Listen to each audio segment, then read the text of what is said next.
Pemirsa, walau sempat tertunda, namun Rumah Sakit Umum Provinsi Papua Barat tetap berkomitmen agar 2 unit layanan vital bagi masyarakat, yaitu unit cuci darah atau hemodialisa dan unit cath lab atau pelayanan kateterisasi jantung dapat dibuka pada tahun ini. Belum dibuka itu unit hemodialisa sebenarnya. Demikian disampaikan Dr. Arnold Tiniap kepada para wartawan di halaman kantor Gubernur Papua Barat belum lama ini usai mengikuti apel gabungan ASN dan tenaga honorer.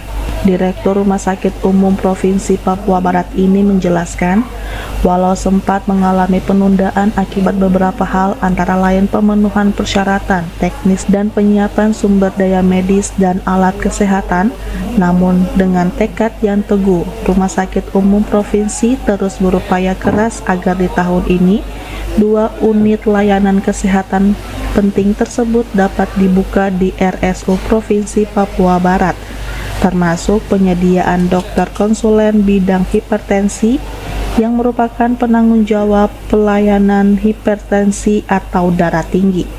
Karena saat ini di tanah Papua baru ada 2 rumah sakit yang memiliki dokter konsulen bidang hipertensi, yaitu di Rumah Sakit Jayapura Provinsi Papua dan di Rumah Sakit Timika Provinsi Papua Tengah.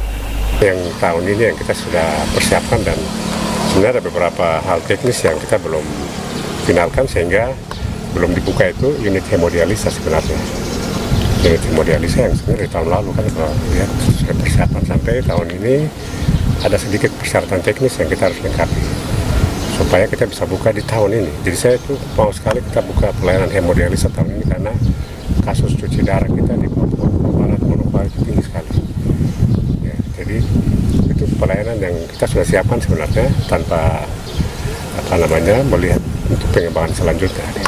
Yang kedua sebenarnya yang kita mau segera juga dioperasikan itu sebenarnya cath lab, pelayanan jantung, kateterisasi jantung, yang punya tempatnya itu sudah kita siapkan, kita sudah renovasi ruangannya, tinggal yang kita belum melakukan itu pelatihan tenaga, karena pelatihan tenaga ini, tenaga perawat terutama, itu butuh waktu 9 bulan.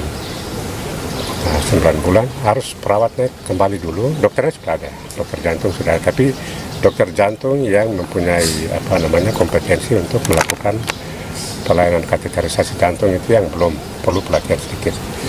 Yang mudah-mudahan di akhir tahun kita sudah punya pelayanan jantung dan hemodialisa di dalam beberapa bulan ke depan ini. Yang berikut, kita sebenarnya belum punya dokter konsulen ginjal hipertensi yang harusnya menjadi penanggung jawab pelayanan ginjal hipertensi.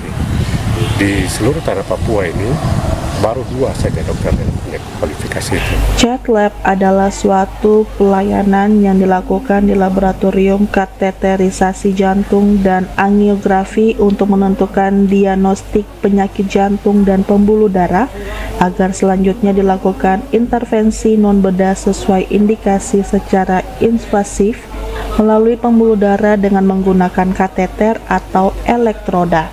Sementara hemodialisa adalah prosedur medis yang dilakukan untuk membersihkan darah dari zat-zat sisa dari metabolisme dan kelebihan cairan. Prosedur ini juga dikenal dengan sebutan cuci darah.